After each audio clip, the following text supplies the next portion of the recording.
분에게 하나님의 은혜가 가득하기를 간절히 소망합니다. 오늘 저는 성령으로 세례를 받으라라는 제목으로 말씀을 함께 나누도록 할 텐데요. 이전부터 사도행전 시리즈 설교를 해보고 싶다는 마음이 정말 많았는데 저녁 예배 설교를 준비하면서 기도하다가 그 때가 되었다는 느낌을 받았습니다. 그래서 앞으로 기회가 닿는 대로 사도행전의 말씀을 가지고 말씀을 나누려고 하는데 부족한 종의 입술을 통해 하나님께서 꼭 하시고자 하는 메시지가 잘 전달될 수 있기를 간절히 소망해 봅니다. 자, 우리가 1장을 살펴보기 전에 이 사도행전이 어떤 책인지를 우리가 좀 알아볼 필요가 있는데요. 사도행전은 원문 그대로의 의미를 생각해 본다면 사도들의 행적이라는 뜻을 가지고 있습니다. 말 그대로 사도들의 행적을 기록한 책이 바로 이 사도행전인 것이죠.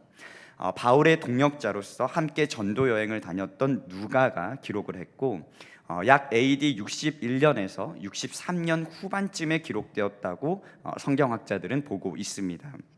여러분들도 잘 아시다시피 사도행전의 전체적인 내용은 성령으로 충만한 사도들을 통해서 복음이 어떻게 이방인들에게 확장되는지를 보여주고, 특별히 후반부에는 사도 바울을 중심으로 이 복음의 확장이 어디까지 또 어떤 방법으로 흩어지고 확장되고 있는지를 보여주는 것이 전체적인 내용이라고 볼 수 있습니다. 그런데 무엇보다도 이것을 이해하기 위해서는 이 사도행전이 누가복음과 연결되어 있다는 것을 우리는 꼭 기억하고 말씀을 들어야 합니다. 왜냐하면 누가라는 한 저자에 의해서 일관된 목적과 방향을 가지고 기록되었기 때문이에요. 자, 이 누가복음은 예수님의 공생의 사역부터 예수님께서 십자가에 달려 죽으시고 부활하시고 승천하시기까지의 일을 모든 행적을 기록했다면, 오늘 우리가 살펴본 이 사도행전은 그것을 확장해서 그 구원의 보편성, 즉 예수 그리스도가 모든 계층과 그리고 모든 이방인을 포함한 온 세상의 구주이심을 강조하고 있다는 것을 여러분 꼭 기억하실 필요가 있습니다. 그래서 초대교회 약 30년간의 기록이 담겨있는 이 사도행전을 통해서 예수님의 제자로 살아가는 우리들이 주님의 피값으로 세우신 교회와 그리고 그 복음의 진리를 어떻게 지켜내야 하고 또 우리가 어떻게 전하면서 살아갈 수 있을지를 절절하게 느낄 수 있는 본문이 바로 이 사도행전이라고 볼 수가 있습니다. 그래서 사도행전은 또 다른 말로는 성령행전이라고도 우리가 흔히들 이야기를 하는 것인데, 그만큼 제자들을 통해서 놀라운 성령의 역사가 많이 일어났기 때문에 그렇습니다. 그것 때문에 우리도 사도행전을 이렇게 읽다 보면 왠지 모르게 가슴이 뛰고 또 읽을 때마다 새로운 느낌과 또 새로운 결단을 하는, 정말 가슴을 뛰게 만드는 본문이 바로 이 사도행전입니다. 예수님은 부활하신 이후에 사도들을 만나셔서 그들에게 이렇게 분부를 하셨는데요. 오늘 본문 4절 말씀입니다. 사도와 함께 모이사 그들에게 분부하여 이르시되 예루살렘을 떠나지 말고 내게서 들은 바 아버지께서 약속하신 것을 기다리라. 이렇게 예수님께서 분부하시고 명령하셨습니다. 자, 여기에서 아버지께서 약속하신 것은 과연 무엇일까요? 다음 5절에 나와 있는데요. 5절을 보니까 요한은 물로 세례를 베풀었으나 너희는 몇 날이 못되어 성령으로 세례를 받으리라 하셨느니라 라고 말씀을 하고 있습니다. 그러니까 예수님께서 약속하신 것, 하나님 아버지가 약속하신 것이 무엇이었냐? 바로 성령이었다는 거예요.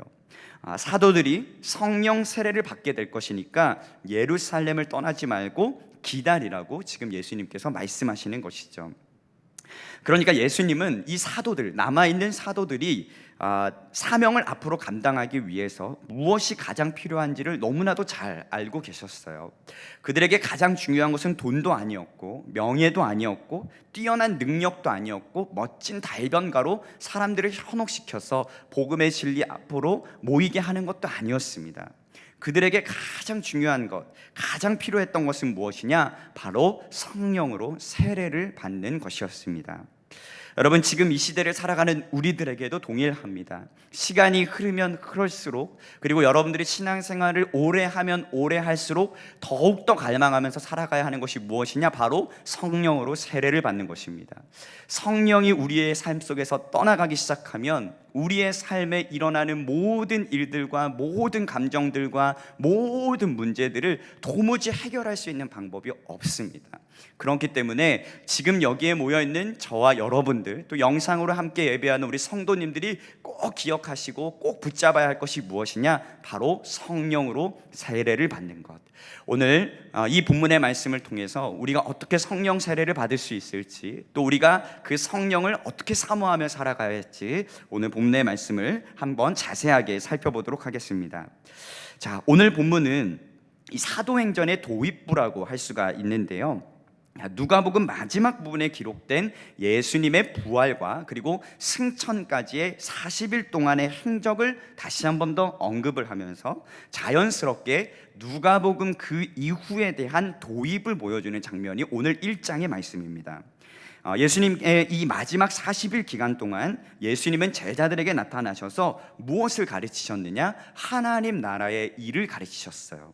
그리고 특별히 성령이 임할 것과, 그리고 제자들로 하여금 세상 끝까지 복음을 전하라는 지상 대명령을 주신 예수님의 이 40일 행적이 기록되어 있습니다. 그 중에서 우리가 특별히 기억해야 할 것은 이 40일 동안 예수님께서 가장 많이 애쓰시고 가장 많이 심혈을 기울이셔서 가르치신 것이 무엇이냐?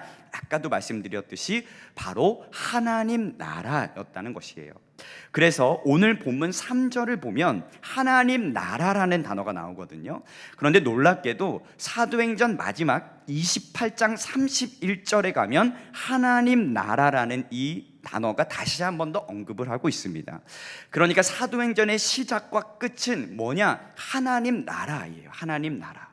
자, 그러니까 여러분, 사도행전이 말하려고 하는 것, 그리고 오늘 그 시작을 알리는 이 사도행전 1장에서 궁극적으로 우리에게 보여주고자 하는 것이 바로 무엇이냐? 하나님 나라를 위한 복음의 확장이 바로 이 사도행전의 궁극적인 주제라고 할 수가 있습니다. 자, 그래서 오늘 본문 2절을 보면 이렇게 말씀을 합니다. 그가 택하신 사도들에게 성령으로 명하시고 라고 말씀을 하거든요. 자, 여기에서 택하신 사도들이라는 것은 원문을 보면 보냄을 받은 자라는 뜻입니다. 그 보냄을 받은 자들에게 그들에게 명하셨다. 여기서 명하셨다는 것은 사명을 부여했다는 것이거든요. 무슨 사명을 맡기셨냐? 하나님 나라의 확장, 즉 복음 전파의 사명을 그 제자들에게 위임하셨다는 거예요. 곧 예수님의 영이신 성령님과 인격적인 관계를 통해서 동역하시면서 함께 사역을 하시는데, 그 사역의 연장선이 어디까지 이어지느냐? 남아있는 제자들에게까지 이어진다는 것을 암시해 주는 것이라 볼 수 있습니다. 그러니까 그 예수님과 예수님의 영이신 성령님이 함께 동역해서 하나님 나라의 일을, 하나님 나라의 그 복음의 확장을 이루어 가실 때 그 일들, 그 놀라운 동역의 관계는 바로 성령과 남아있는 제자들에게도 임했고, 지금 이 시대를 살아가는 저와 여러분들에게도 동일하다는 거예요. 그러니까 성령님께서 지금 이 시간 저와 여러분들과 동역하기를 원하시고, 여러분들을 통해서 복음 전파를 통한 하나님 나라의 확장을 정말 간절하게 원하신다는 사실입니다. 자, 이 사명이 지금 우리에게 주어졌는데, 그렇다면 중요한 것은 무엇이냐? 바로 이 사명을 감당하려면 필요한 것이 있다는 거예요. 그냥 사명을 감당할 수는 없다는 것입니다. 그 필요한 것이 무엇이냐? 바로 예수님께서 약속하신 것, 바로 성령으로 세례를 받아야 한다는 것이죠. 자, 이것을 위해서 예수님께서 오늘 본문 4절에서 뭐라고 말씀하시냐면, 제자들을 향해서 이렇게 말씀하세요. 예루살렘을 떠나지 말라라고 말씀을 합니다. 저는 본문의 말씀을 묵상하면서 이 문장이 참 가슴에 와닿거든요. 왜 예수님께서 예루살렘을 떠나지 말라고 하셨을까? 여러분, 이것을 다르게 역으로 생각해 보면 어떻게 풀이할 수 있냐면, 반대로 제자들이 예루살렘을 떠나려고 했다는 것을 알 수가 있습니다. 그러니까 예수님께서 제자들을 향해서 예루살렘에 머물러 있으라고 말씀하신 거거든요. 자, 왜 제자들은 굳이 머무르라고 하지 않았을까? 첫 번째 이유는요, 예수님을 십자가에 못 박히게 한 정치 종교 지도자들에게 이 제자들도 자신들도 언제 붙잡힐지 모른다는 불안감이 항상 있었기 때문에 굳이 예루살렘에 머무를 필요가 없었어요. 두 번째 이유는 이 제자들의 생활 터전이 대부분 어디였냐? 갈릴리였거든요. 그렇기 때문에 예수님께서 승천하시면 굳이 예루살렘에 머물러 있을 이유가 없습니다. 자, 이런 사정을 예수님께서 모르셨을까? 그 누구보다도 예수님은 그 사정을 잘 알고 있었을 텐데 왜 제자들에게 예루살렘을 떠나지 말라고 명령하셨을까요? 자, 세 가지 이유가 있는데요. 첫 번째 이유는 바로 구약의 예언을 성취하기 위함입니다. 자, 우리 이사야 2장 3절 말씀 우리 한번 좀 같이 읽어보도록 하겠습니다. 한 목소리를 읽어볼게요. 시작. 많은 백성이 가며 이르기를 오라, 우리가 여호와의 산에 오르며 야곱의 하나님의 전에 이르자. 그가 그의 길을 우리에게 가르치실 것이라. 우리가 그 길로 행하리라 하리니 이는 율법이 시온에서부터 나올 것이요 여호와의 말씀이 예루살렘에서부터 나올 것임이니라. 아멘. 자, 예수님께서 제자들에게 예루살렘에 머무르라 라고 명령하신 것은 이 구약의 예언을 성취하시기 위한 예수님의 뜻이었습니다. 두 번째 이유는요, 바로 이 예루살렘이 가지고 있는 상징성 때문인데, 이 예루살렘이라는 곳이 예수님께서 우리 인간의 모든 죄를 짊어지시고 십자가에 달리셔서 우리의 죄와 사망의 문제를 해결한 구원의 장소라는 이 상징성을 갖고 있기 때문에 예수님은 제자들에게 머물라고 하셨어요. 마지막 세 번째 이유는 예수님의 죽음이 이루어졌던 이 예루살렘에 성령이 임하고 앞으로 교회가 세워지면 사단의 세력을 이기신 예수님의 승리가 궁극적으로 드러나고 확인이 될 것이기 때문에 예수님은 이 예루살렘을 중심으로 해서 주님의 교회를 세우고 그리고 복음의 확장을 이루어 가시기를 원하셨습니다. 그래서 제자들이 예루살렘을 떠나지 않도록 말씀하신 것이죠. 여러분, 그렇기 때문에 우리가 성령으로 세례를 받기 위해서 가장 먼저 해야 할 일은 저는 머물러 있어야 한다고 믿습니다. 자, 그렇다면 어디에 머물러 있어야 하냐? 바로 저는 교회라고 믿습니다. 주님의 핏값으로 세우신 교회, 주님의 생명이 머물고 있는 교회를 떠나지 말고 그 교회 울타리 안에, 그러니까 예수님의 복음의 생명이 살아 움직이는 이 교회의 울타리 안에 머물러 있을 때 우리는 성령으로 세례를 받을 수가 있는 것이죠. 자, 그래서 여러분 시편 기자도 뭐라고 고백을 했는지 한번 보세요. 시편 84편 10절을 보면 시편 기자도 이렇게 간절하게 고백했어요. 주의 궁정에서의 한 날이 다른 곳에서의 첫날보다 나은즉 악인의 장막에 사는 것보다 내 하나님의 성전 문지기로 있는 것이 좋사오니. 자, 만약 제자들이 예수님의 이 말씀을 잊어버리고 자신의 삶의 터전으로 다시 돌아갔다면 아마 그들은 성령으로 충만한 사도들이 되지 못했을 것입니다. 그러나 그들이 예수님의 말씀에 순종하고 약속하신 것을 받기 위해서 예루살렘에 머물러 있었을 때 하나님 나라를 위해서 자신의 목숨도 아끼지 않는 진정한 사도들이 되었다는 것을 우리는 너무나도 잘 알고 있습니다. 자, 그렇다면 우리는 이제 이 성령 세례를 받는다는 것이 도대체 어떤 의미인지 정확하게 알 필요가 있습니다. 자, 먼저 여러분 세례라는 의미를 좀 우리가 생각해 봐야 되는데, 여러분 이 세례라는 단어는 원문에 보면 담그다, 씻는다라는 의미를 가지고 있습니다.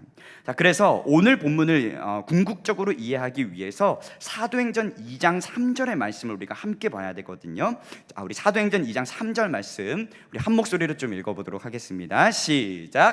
마치 불의 혀처럼 갈라지는 것들이 그들에게 보여 각 사람 위에 하나씩 임하여 있더니.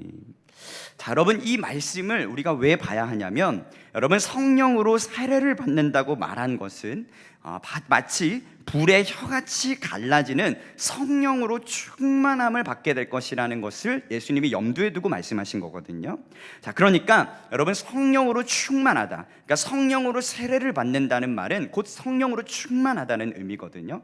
성령으로 충만하다는 것은 무엇이냐? 여러분 우리가 세례를 받을 때 원래적으로는 요단강에 완전하게 제자들이 세례를 베풀 때는 완전하게 잠갔다가 나오거든요. 그러니까 우리가 그 물에 잠길 때 호흡을 할 수 없잖아요. 죽는 겁니다. 예수님 안에서 이제는 내가 죽고 다시 물 위에 나왔을 때는 다시 호흡을 하면서 다시 생명을 얻게 되는 거예요. 이게 진정한 세례의 의미인데, 마찬가지로 우리가 성령으로 충만하다는 것은 마치 물속에 흠뻑 잠기는 것처럼 성령의 능력에 완전하게 우리가 사로잡히는 것을 의미해요. 이게 바로 성령의 충만함입니다. 다른 말로 무엇이냐면 성령의 다스림과 지배를 받는 것, 이것이 바로 성령의 충만함입니다. 여러분 다스림과 지배를 받게 되면요, 내 뜻대로 할 수 있는 것이 있을까요, 없을까요? 단 하나도 없습니다. 여러분 그저 통치하고 다스리는 대로 순종하고 그대로 행해야 돼요.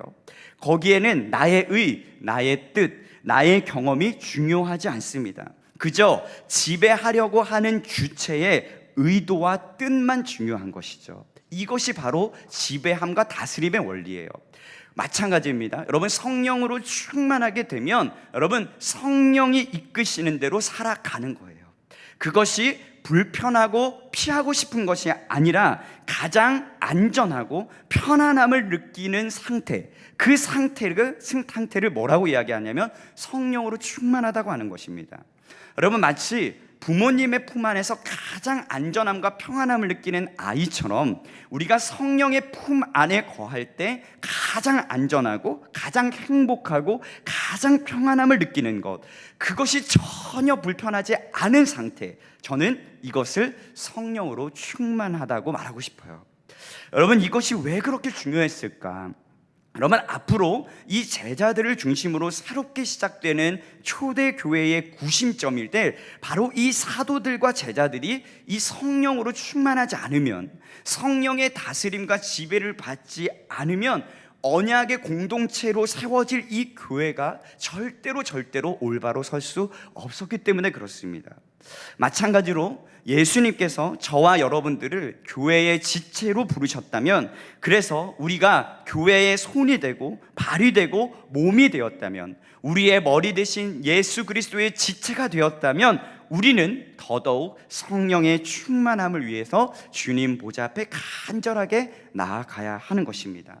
무언가 2% 부족한 갈망으로는 우리가 온전한 성도로 사는 삶을 제대로 살지도 못하고 주님의 핏값으로 세우신 이 교회를 건강하게 세워나갈 수도 없다는 사실을 여러분들이 꼭 기억하셔야 해요. 여러분 그렇습니다. 우리가 신앙생활을 하다 보면 이 성령의 충만함에 대해서 무뎌질 때가 참 많아요. 여러분들도 예수님을 처음 믿고 예수님을 인격적으로 만났을 때 경험했던 그 성령의 충만한 은혜들이 있으실 텐데, 시간이 흐르면 흐를수록 성령과 그리고 교제하고 성령과 동행하고 성령의 충만함으로 살아가는 것의 의미들을 잊어버리고 그렇게 무의미하게 신앙생활을 반복할 때가 참으로 많다는 것이죠. 여러분 제가 초등학교 5학년 여름 성경학교 때 처음으로 성령을 체험했습니다. 얼마나 뜨겁게 성령을 체험했냐면 여름 성경학교에 사실은 너무 가기 싫었어요. 많은 핑계를 대고 저희 어머니 아버지께 절대로 나는 가기 싫다, 여러분 초등학교 5학년이니까 이제는 좀 머리가 컸잖아요, 내가 하고 싶은 대로 하겠다, 나는 절대로 여름 성경학교에 가지 않겠다, 막 떼를 쓰고 매달리고 막 핑계를 댔는데요, 결국 여러분 부모님을 이길 수는 없었습니다. 억지로 결국에는 억지로 성경학교에 참여를 했어요. 그런 마음으로 캠프에 참여하니까 마음이 어떻을까요? 별로 기대도 안 되고요, 그냥 그 자리에 앉아 있는 게 고통이었어요. 안 그래도 모태신앙으로 자란 제게 하나님이라는 이 존재 자체를 진지하게 고민해 본 적도 없고요, 그리고 잘 느껴지지도 않고, 그러니까 그냥 그 자리 자체가 저에게는 너무 고통스러운 것이죠. 여러분 그러다가 둘째 날 저녁 집회 때 강사 목사님께서 이렇게 말씀하시는 거예요. 너희들이 죄를 회개하지 않으면 지옥에 갈 수밖에 없다, 이런 말을 하셨어요. 같이 기도하자고 하시는데 이상하게 그날따라 제 나름대로 너무 충격이었나 봐요. 제가 어릴 때부터, 태어날 때부터 모태신앙으로 교회를 다녔는데 교회를 다녀도 지옥에 갈 수 있다고 말씀을 하시니까 그 어린 마음에 나름대로 충격을 좀 받았나 봐요. 그래서 정말 지금 생각해보면 성령의 강권적인 역사가 아닐 수가 없는데, 야, 이거 나도 이러다가 지옥에 갈 수도 있겠네, 이런 생각을 문득 하니까 제 딴에는 막 조바심이 나기 시작한 거예요. 그래서 그날 집회가 또 유독 뜨거웠어요. 여러분, 옛날에, 요즘에는 이렇게 좋은 시설에서 다 이렇게 여름 성경학교 하지만 저 때만 해도 저 때만 해도 얼마 되지는 않았지만 천막을 치고 여름 성경학교를 할 때가 있었어요. 그러니까 이미 뭐 불편한 거는 말할 것도 없지만 그때는 그게 당연했거든요. 그러니까 뭐 에어컨도 안 돼요. 그냥 막 선풍기 작은 거 하나 돌리고 막 수십 명, 막 수백 명이 모여가지고 집회를 하고 그랬는데, 그러니까 분위기가 너무 뜨거웠어요. 그러니까 저도 그 분위기에 압도되어서 이제 기도를 하기 시작했어요. 그런데 문제는 제가 교회를 그렇게 오래 다녔어도, 10년을 넘게 다녔어도 기도를 하는 방법을 몰랐던 거예요. 막상 무릎을 꿇고 제 나름대로 이제 기도를 해야겠다라고 하고, 막 옆에서는 막 언니, 누나, 뭐 형들이 막 부르짖으면서 기도를 하는데 저는 정작 기도를 할 줄 몰랐던 거예요. 그래서 제가 쭈삣쭈삣하고 있으니까 강사 목사님께서 오셔서 저를 격려해 주시면서 기도가 너무 어려우면 하나님 도와주세요, 하나님 도와주세요 라고만 반복해서 기도를 하라고 말씀하시는 거예요. 그래서 뭐 강사님 목사님이 그렇게 말씀하셨으니까 제가 무릎을 꿇고 하나님 도와주세요, 하나님 도와주세요, 하나님 도와주세요, 하나님 앞에 부르짖으면서 간절하게 하나님 앞에 기도했어요. 그렇게 한 10분 정도 제가 부르짖었을 때 갑자기 제 가슴 속에서 막 뜨거운 것이 올라오는 것을 경험을 했습니다. 마치 하늘에서 뭔가 정말 엄청나게 큰 능력이 저에게 임하는 것 같았고, 제 안에서 뭔가 알 수 없는 뜨거운 것들이 막 올라오는 것을 경험을 했어요. 그러면서 막 갑자기 울음이 터지고 눈물 콧물 흘리면서 제가 지금까지 그 12년 동안 살아온 그 모든 죄들이요, 막 파노라마처럼 지나가는데요. 야, 이거 진짜 이러다가 내가 지옥에 갈 수도 있겠다. 이 죄의 문제를 내가 예수님 안에서 해결하지 못하면 야, 진짜 나도 지옥에 갈 수도 있겠다라는 막 두려움 때문에 하나님 앞에 간절하게 부르짖으면서 기도했습니다. 그렇게 기도하고 나서 다 끝나고 보니까요, 한 3시간 정도 흘렀던 것 같아요. 그렇게 집회가 다 끝났는데요, 문제는 저에게 무슨 일이 일어났는지 저는 도무지 알 수가 없었어요. 여러분, 초등학교 5학년이 뭘 알 수 있겠어요. 막 그때는 부르짖으면서 기도했는데, 야, 이거 뭐지? 내가 무슨 일이 일어난 거지? 막 이런 생각이 든 거예요. 그렇게 주일이 되었어요. 그 주일이 되었는데 그날따라 또 분반 공부 내용이 뭐였느냐, 성령 충만함에 대한 주제였거든요. 그런데 저희 분반을 담당해 주시는 권사님, 선생님께서 이렇게 이야기를 하는 거예요. 이번 여름 캠프 때 우리 철민이가 성령을 받았다, 이렇게 말씀하시는 거예요. 근데 저는 도무지 성령을 받은 기억이 없거든요. 그런데 선생님이 그렇게 말씀하시니까 그런가 보다, 내가 진짜 성령을 받았나 보다. 그러니까 여러분, 그때 선생님께서 저에게 내려주신 그 정의, 성령에 대한 정의가 저에게 중요한 기준이 된 거예요. 내가 성령을 받았구나. 이 기준은요, 그런데 아이러니하게도 훗날 저에게 대단히 큰 혼란을 가져다 준 정의가 됐어요. 왜냐하면 그렇게 성령을 제가 체험했어도, 성령 세례를 경험했어도 중요한 건 무엇이냐, 제 삶이 하나도 변하지 않았다는 거예요. 선생님의 표현에 의하면 눈물을 흘리고 부르짖고 회개 기도를 하면 성령 세례를 받은 거죠. 저도 그게 다인 줄 알았습니다. 그렇게 하는 것만 해도 사실 좋고 대단한 건데, 여러분, 그런데 제가 신앙생활을 계속하고 신학교를 가서 공부를 해보니까 그게 아니더라고요. 제가 이후에 고3 때 하나님을 깊이 만나고 신학교를 가서 신학생이라는 타이틀을 얻었는데, 오히려 신학교를 가서 제 삶을 더 끝없는 방황으로 막 바닥으로 치닫는 거예요. 그런데 그 중에 그렇게 제 바닥을 막 이렇게 경험을 하다가 학교 찬양팀을 섬기면서 기도회를 하는데 다시 한 번 더 제가 강력한 성령의 임재를 경험하게 됐습니다. 그러니까 초등학교 5학년 때 경험했던 그 성령의 체험보다 그때 체험한 경험이 정말 더 깊었어요.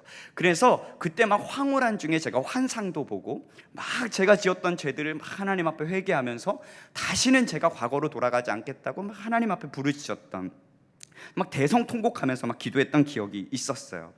그렇게 기도회를 마치고 눈을 떴을 때 저는 완전하게 다른 사람이 되어 있었어요.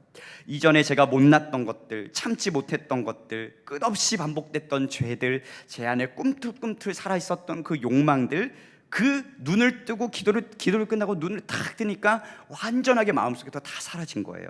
그러니까 주님이 주시는 평안함이 저를 막 감싸더라고요.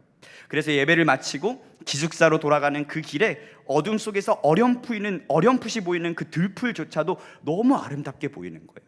야, 나도 진짜 이제 회심을 했구나. 야, 나도 이제 중생의 은혜를 드디어 체험했구나. 막 너무 기뻤어요. 여러분, 그런데 문제는요, 그렇게 놀라운 체험을 하고도 저는 결국 완전히 변화되지 못했다는 겁니다. 이전의 모습으로 다시 돌아가는데 그렇게 오래 걸리지가 않았어요. 금방 돌아갔어요. 성령의 충만한 모습은 온데간데 없이 제 안에 의가 가득했고 다시 예전에 반복되는 죄의 굴레 속으로 다시 돌아가게 되었습니다. 여러분, 그래서 저는 이때 깨달았어요. 여러분, 진짜 성령 세례는, 진짜 성령 충만은 눈물을 흘린다고 되는 것이 아니다. 방언하고 회개만 한다고 되는 것이 아니다. 병 고치는 것도 성령 충만함이라고 볼 수가 없다. 그것은 다만 표적이고 하나님의 능력일 뿐이다. 여러분, 그것으로 성령 충만함을 다 설명할 수 없어요. 여러분, 진짜 성령 세례는요, 실제적인 삶의 변화가 있어야 되고 삶의 방향과 목적이 완전하게 달라져서 내 삶을 위하여 사는 것이 아니라 누구를 위하여 사느냐? 바로 예수 그리스도를 위하여 사는 삶으로 반드시 바뀌게 되어 있습니다. 그 예수 그리스도를 위하여 어떻게 살아가느냐? 하나님 나라의 확장, 그 복음의 진리를 전하는 삶을 위해서 내 삶을 완전하게 드리게 되는 거예요. 그것을 내 삶의 사명으로 여기고 내 목숨까지도 아끼지 않고 그 복음의 진리를 위해서 내 삶을 완전하게 주님께 드리는 것이죠.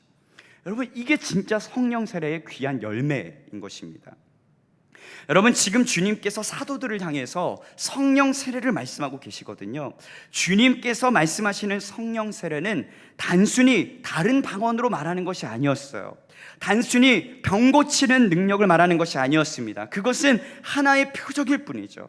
정말 주님께서 제자들에게 원하셨던 것은 성령의 권능을 받고 그들이 사명의 삶으로 완전하게 변화를 받아서 예루살렘과 온 유대와 사마리아와 땅끝까지 이르러서 진정한 주님의 증인으로 살아가는 것이었습니다.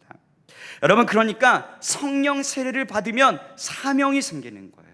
그러니까 여러분들 안에 사명이 희미해졌다면 다시 한 번 더 성령 충만함을 위해서 달려가셔야 돼요. 여러분, 사명이 없는 삶에는 성령 세례란 있을 수가 없는 거예요. 사명을 잃어버리는 삶에는 성령의 역사가 나타나지 않는 겁니다. 왜냐하면 성령님이 임하시면 반드시 우리는 사명을 가지게 되는 것이기 때문에 그래요. 자, 오늘 본문, 우리 본문 8절 말씀을 다시 한 번 더 힘차게 우리 한 목소리로 좀 읽도록 하겠습니다. 한 목소리를 읽어보겠습니다. 시작. 오직 성령이 너희에게 임하시면 너희가 권능을 받고 예루살렘과 온 유대와 사마리아와 땅끝까지 이르러 내 증인이 되리라 하시니라. 아멘. 자, 여러분, 그 사명은 무엇인가요? 바로 예수님의 증인이 되는 것입니다. 이것이 저와 여러분들에게 주어진 진정한 사명이에요. 여러분들이 믿고 있는 것, 그리고 그 믿음을 통해 이루어지는 삶들을 통해서 예수님을 드러내고 전하고 나타내는 증인이 되는 삶을 살지 않으면 우리는 진정한 예수님의 제자가 아니라는 거예요. 여러분들의 삶을 한번 돌아보셨으면 좋겠습니다. 교회에 와서 열심히 헌신하고 열심히 기도는 하는데, 눈물도 흘리고 부르짖기도 하고 방언도 하는데, 여러분들의 삶의 현장에서, 그리고 가정과 교회에서, 직장에서 실제적인 변화가 없다면 그것은 어쩌면 성령 세례를 받은 것이 아닐 수도 있습니다. 어쩌면 우리는 오늘 본문 11절에서 예수님께서 승천하시고 나서 그 구름을 허망하게 바라보고 있었던 제자들처럼 이미 구름으로 가려진 하늘만 바라보고 있는지도 모르겠어요.